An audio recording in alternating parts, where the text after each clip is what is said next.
The Thorn Birds, 1983, left a deep impression on fans with its tale of forbidden love and haunting family drama set against the wild landscape of Australia. But behind this masterpiece were shocking tragedies. Barbara Stanwick, Richard Chamberlain, Gene Simmons, and many other stars passed away amid sorrow, from fatal accidents and addiction to explosive personal secrets, and unable to look away. Barbara Stanwick as Mary Carson. Barbara Stanwick, born Ruby Catherine Stevens on July 16, 1907, was 76 years old when she took on the role of Mary Carson in The Thorn Birds, 1983. A powerhouse villain marked by authority, jealousy, and heartbreak. With her icy gaze and commanding voice, Stanwick portrayed a Mary Carson who chilled audiences worldwide, a wealthy woman willing to manipulate others' destinies just to hold on to a love that never truly belonged to her. Yet it was Barbara Stanwick's real life that resembled a dark script, rivaling any of her most iconic roles. When she was only 4 years old, her mother died in a horrific streetcar accident. Soon after, her father abandoned the family, leaving little Ruby to be separated from her brother and bounced between foster homes. Her impoverished, lonely childhood, without affection or comfort, carved a hardened shell around her soul that no one would ever break through.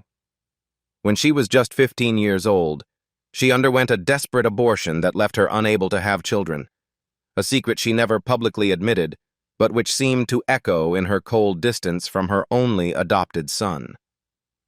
In 1928, she married comedian Frank Fay, a former stage star whose fame quickly faded upon entering Hollywood. Stanwick, on the other hand, soared in films like Frank Capra's Ladies of Leisure, 1930. Her success became a bitter thorn to Fay. Drunken rages, jealousy, slaps, and verbal abuse became routine. After 7 years of this personal hell, their marriage ended, leaving behind deep wounds and an adopted son, Anthony Dion, whom Stanwick always kept at arm's length, much like the way the world had once abandoned her. A few years later, a new relationship developed with rising star Robert Taylor, whom she had helped mentor into the industry. They married in 1939, quietly arranged by MGM to calm public speculation. For Stanwick, this wasn't a union born from passionate love, but rather a bond between two lonely people shielding one another. Still, even that didn't last. After World War II, Taylor wanted to step away from the spotlight, but Stanwick couldn't stop. They divorced in 1950. She never remarried and once confided to friends that he was the man she had loved most in her life. After the heartbreak, Stanwick continued acting with unwavering passion, shining in the classic film Noir Double Indemnity, 1944. Yet the glitz and glory never truly filled the emptiness within her. In her final years, she lived alone, retreating from Hollywood and the public eye. In 1982, during the filming of The Thorn Birds, she inhaled special effects smoke, which triggered a bronchitis flare-up, made worse by a smoking habit she had maintained since she was 9 years old. That same year, a burglar broke into her Beverly Hills home, beat her badly, and stole $40,000 worth of jewelry, an incident that shattered her trust in the outside world. Barbara Stanwick died on January 20, 1990, at the age of 82, from congestive heart failure combined with chronic obstructive pulmonary disease. Her estimated net worth at the time of her death was around $10 million, largely earned through film, television, and real estate investments. Richard Chamberlain as Father Ralph de Bricassar. Richard Chamberlain was born on March 31, 1934. He stepped into the role of Father Ralph de Bricassar in The Thorn Birds, 1983, when he was 48 years old, a handsome, powerful priest torn between carnal love and his ambition to rise within the church. But behind that noble and conflicted image, Chamberlain's real life was also split by inner struggles he kept hidden for decades. From the 1960s, when he became a national sensation for his role as Dr. James Kildare in the television series of the same name, Richard Chamberlain had to live a double life. One was the image of a perfect male idol admired by millions of women. The other was that of a man who identified as gay. He loved in the shadows, lived in fear, and carried a constant sense of guilt for having to deny his true self. During the filming of Shogun, 1980, even while at the peak of his career, Chamberlain often fell into isolation and insomnia, terrified that even the smallest mistake could cost him everything. In the 1980s, while preparing for the role of Father Ralph, a character who loves but cannot love, Chamberlain was also experiencing a personal crisis in his relationship with his partner, Martin Rabbit. They had been quietly together since 1977, living in Hawaii, but unable to express that publicly. The distance between his real life and the idealized characters he portrayed sometimes made him feel like he no longer knew who was who. All that pressure built up over time, leading to bouts of depression that he only dared to speak about years later in his memoir, Shattered Love, published in 2003, where he came out publicly as gay for the first time. But coming out didn't necessarily bring peace. After the memoir's release, Chamberlain received much praise, but also lost the support of some longtime fans.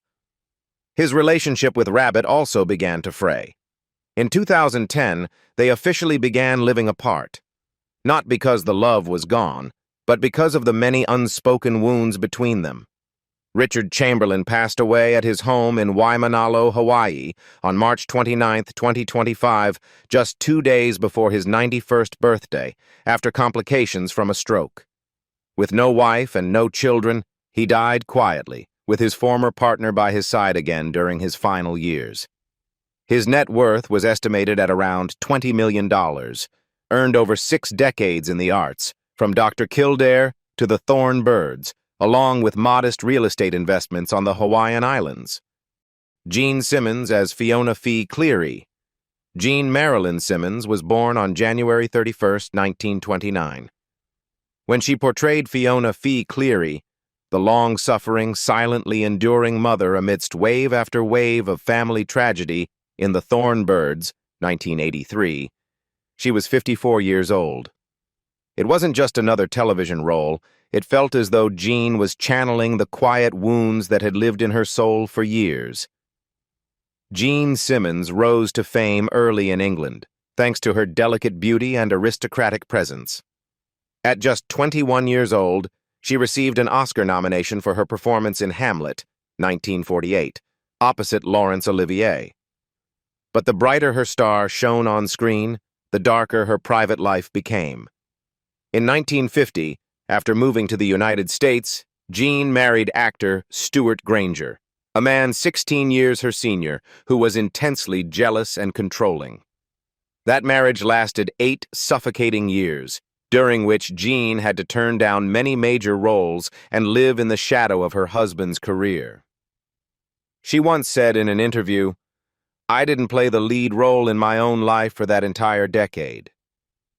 After divorcing Granger, Jean married director Richard Brooks, the same man who had given her a powerful role in Elmer Gantry, 1960, in which she played a reformed prostitute. But even her second marriage could not escape repeating old wounds. Brooks was a perfectionist and emotionally distant, often absent, leaving Jean lonely in what was supposed to be their shared home. In the 1970s, as their daughter entered her teenage years and the marriage began to fracture again, Jean quietly turned to alcohol.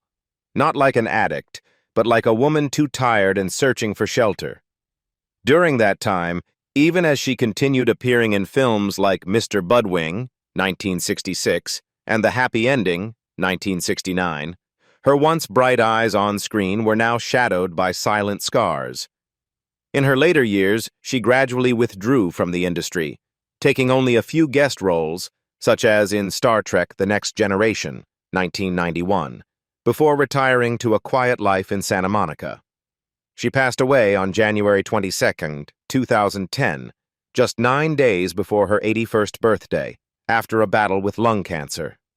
Her net worth was estimated at around $9 million, not a vast sum compared to some of her Hollywood peers, but enough for her to live out her final days in peace. Richard Kylie as Paddy Cleary. Richard Paul Kylie was born on March 31, 1922, in Chicago, into an Irish Catholic family. When he took on the role of Paddy Cleary in The Thorn, 1983, he was 61 years old, delivering a deeply moving portrayal of a quiet father full of love but shadowed by unspoken burdens, much like his own life behind the scenes. Unlike many stars who were swept up in the glittering whirlwind of Hollywood, Kylie chose a quieter and more demanding path: Broadway. But the price he paid for that devotion was silent sacrifice in his personal life. He had gone through a first marriage that ended in divorce after having 6 children, a weight both financial and emotional, though he rarely spoke of it publicly. Even when he won his first Tony Award for Redhead in 1959, and again for Man of La Mancha in 1966, where he moved audiences to tears with The Impossible Dream. Behind the curtain, he carried the solitary responsibilities of a distant father. Fame did not come from flashy films, but from intense, introspective, and at times haunting roles. He played a well-meaning teacher scarred by school violence in Blackboard Jungle, 1955, and later transformed into the stern yet compassionate father in The Thorn. Kylie often mirrored his own solitude and moral weight through the characters he embodied. He once said that Don Quixote was his destined role, and he returned to it time and again, as if the stage let him relive an impossible dream, even as that dream drifted further from reach in real life. In his final years, Kylie faced a quiet but brutal battle, a rare bone marrow disease. Without spectacle or complaint, he continued to work until his health could no longer keep pace. He remained active as a narrator for celebrated documentaries such as Planet Earth and Mysteries of the Bible, his warm baritone voice still resonating on television even as his body declined. In Jurassic Park, 1993, when the character John Hammond proudly says, "We spared no expense, we hired Richard Kylie," it wasn't just a line. It was the truth. Kylie's voice was one the world trusted. Richard Kylie passed away on March 5, 1999 in New York, just 3 weeks before his 77th birthday. He died of a bone marrow-related illness, quiet but devastating. His net worth at the time was estimated at $3 million, accumulated over more than 50 years of dedication to the arts. When the Broadway lights dimmed in his honor that day, they weren't just mourning a talented actor, they were remembering a resilient soul who gave audiences not just roles, but glimpses of the real life behind the makeup. Christopher Plamer as Archbishop Vittorio di Contini Vercese. Christopher Plamer was born on December 13, 1929. When he appeared in The Thorn in 1983 as Archbishop Vittorio di Contini Vercese, he was 53 years old, bringing to the role a sense of authority, detachment, and wisdom that only time and the scars of real life could grant a man. Born into an aristocratic family in Canada, but raised without a father, Plamer carried a lifelong, quiet loneliness, something he hid behind a calm smile and piercing eyes. His youth was marked by rebellion, nights of heavy drinking, and stage performances that acted as masks for an unsettled soul. His first marriage to actress Tammy Grimes ended after only a few years, leaving him with a deep regret. His absence during the formative years of his daughter, actress Amanda Plamer. Though their relationship later became cordial, the distance between them was never truly bridged. Amid personal turmoil, Plamer's career climbed steadily, though not always in the direction he desired. In 1965, he played Captain Von Trapp in The Sound of Music, a role that introduced him to millions of viewers worldwide, but also one he resented for its glamorized image that he openly loathed. He famously referred to the film as The Sound of Mucus, a bitter protest against the very success that defined him. In the years that followed, he returned passionately to the stage, perhaps seeking artistic cleansing, but that devotion also distanced him from those who loved him most. Plamer's love life was imperfect but never despairing. After his first failed marriage, he wed former actress Elaine Taylor in 1970. Their union lasted for the rest of his life, a quiet and steadfast compensation for what he had once lost. When he played roles like The Insider, 1999, or Tolstoy in The Last Station, 2009, he wasn't just portraying towering figures, he was reconciling his own past, channeling experience, pride, and remorse into every look and breath. Christopher Plamer died on February 5, 2021, at his home in Connecticut after a sudden fall resulted in a brain injury. He was 91 years old. His net worth was estimated at $20 million, a figure that could never fully measure the spiritual value of his legacy after over 7 decades of contribution. In his final hours, he maintained the elegant bearing of an old-world gentleman, a man who had traversed both the spotlight and the shadows without ever losing the dignity with which he chose to exist. Piper Laurie as Anne Mueller. Piper Laurie was born on January 22, 1932, and she was 51 years old when she played Anne Mueller in The Thorn. Her role as Maggie's steadfast confidant, a woman who ran the Drogheda Ranch with calm determination while silently carrying her own emotional scars, echoed the real-life hardships and bitter trials Piper faced behind the glittering facade of fame. Born Rosetta Jacobs to a family of Jewish immigrants, Piper Laurie had a quiet and lonely childhood. Her parents sent her and her asthmatic sister to a sanitarium, leaving her to grow up in emotional isolation. This early loneliness made her so shy that she had to take weekly voice lessons just to overcome her fear of speaking. Entering Hollywood at 17 under Universal's management, Laurie was molded into a marketable image, a dreamy milk bath and flower petal ingenue created by the studio's PR machine. Disenchanted by this artificial persona, she walked away from Hollywood and sought authenticity on the Broadway stage and in live television dramas, most notably Days of Wine and Roses in 1958. Her marriage to film critic Joe Morgenstern lasted from 1962 to 1982, during which they lived a seemingly peaceful life in Woodstock, New York. They adopted a daughter in 1971, but after 2 decades, the marriage ended.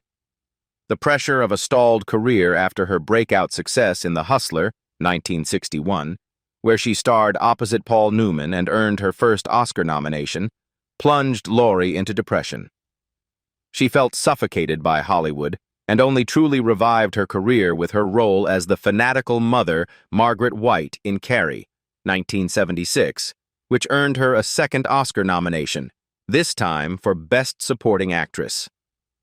Though acclaimed for her complex, emotionally intense roles, such as the stern teacher in Children of a Lesser God, 1986, which brought her a third Oscar nomination, Piper Laurie never fully felt at home in Hollywood. She found peace in sculpture and onstage performance. After her divorce, she lived alone in California, strong-willed like the characters she often portrayed. In her memoir, she confessed that years after her divorce, she still dreamed of a family she never truly had. Piper Laurie passed away on October 14, 2023, in Los Angeles at the age of 91. While her family did not release an official cause of death, close sources shared that she had grown weaker in her final months. Though she quietly stepped away from the spotlight, she left behind an impressive artistic legacy and an estimated net worth of $4 million. Not just a number, but a testament to resilience, reinvention through pain, and an unwavering devotion to her craft. Richard Venture as Harry Goff. Richard Venture was born on November 11, 1923. When he appeared in The Thorn, 1983, he was 60 years old, portraying Harry Goff, a sharp, discreet lawyer who held legal secrets involving the vast estate and will of Mary Carson. Though his role was brief, it was pivotal, as Goff's actions helped unravel the motives that shaped the destinies of Meggie and Father Ralph through the cunning provisions Mary left behind. Richard Venture's real life was far quieter than his appearances on screen.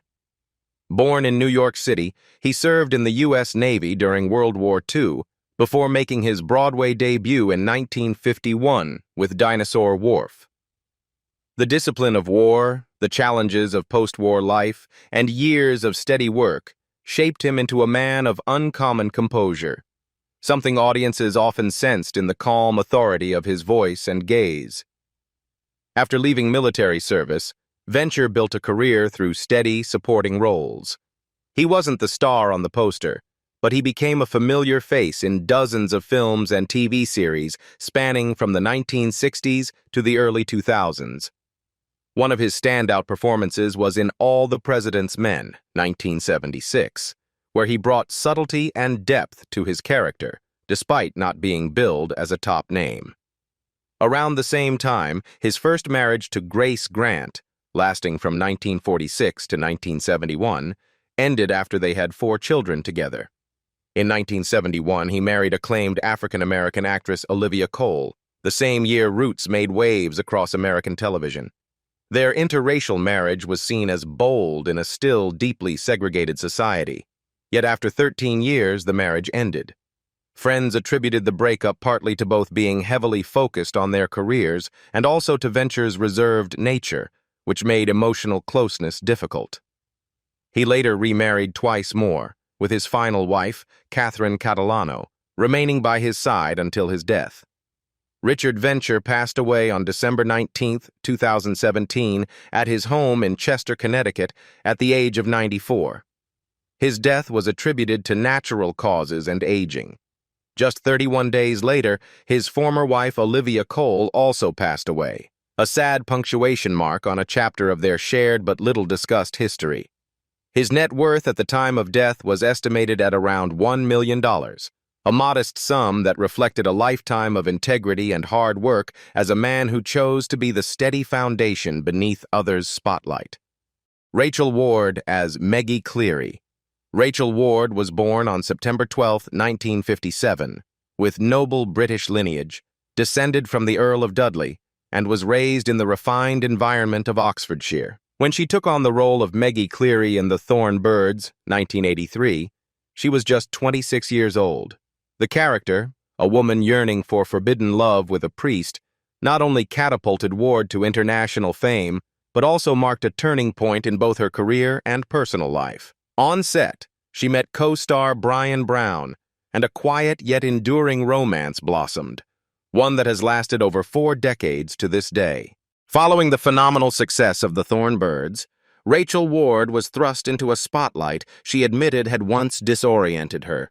Hollywood began to box her in as nothing more than a beautiful muse, a label that made her feel creatively stifled. After starring opposite Jeff Bridges in Against All Odds, 1984, despite their on-screen chemistry, Ward found herself increasingly lost within the American film industry. She decided to step away temporarily to study acting in depth. This decision was not a retreat, but an intense inner journey to reclaim her artistic identity. In 1987, she returned to the screen in The Umbrella Woman, once again opposite Brian Brown, now her husband in real life. Even as she became a familiar face in Australian cinema and remained admired by American audiences, Rachel Ward chose a more challenging path, leaving behind the comfort of acting to step into the role of director. Her 2009 film, Beautiful Kate, which she wrote and directed, delved into the complexities of a broken, sensual family dynamic. The film sparked controversy but was also praised for its emotional depth. Ward's bold move drew pressure from the media and audiences, many of whom struggled to reconcile the image of the lovely Meggie with that of a daring filmmaker. Though she avoided major scandals or personal tragedies, Ward admitted her career had always been caught in a tug-of-war between catering to public expectations and maintaining creative control. Inner pressure, exhaustion from public scrutiny, and the unpredictability of the arts frequently pushed her into bouts of self-doubt. Yet it was precisely her choice to live quietly, to stay away from red carpets, and to remain faithful to independent cinema that helped her preserve both her artistic journey and her family happiness. As of 2025, Rachel Ward is still alive and has turned 68. She lives in Australia with Brian Brown and continues to work in film, sometimes as a director, other times as a mentor. Her estimated net worth is around $10 million. derived partly from her acting and directing career, and largely from her enduring marriage to Brian Brown, a rare and lasting bond in the entertainment world that began with a glance between Meggie and Luke on that unforgettable set. The tragedies and losses of these stars leave not just a void in the hearts of fans, but also serve as a powerful reminder of life's fragility behind the curtain of fame. Which story moved you the most? Share your thoughts, and keep discovering the hidden lives behind the screen in our upcoming stories.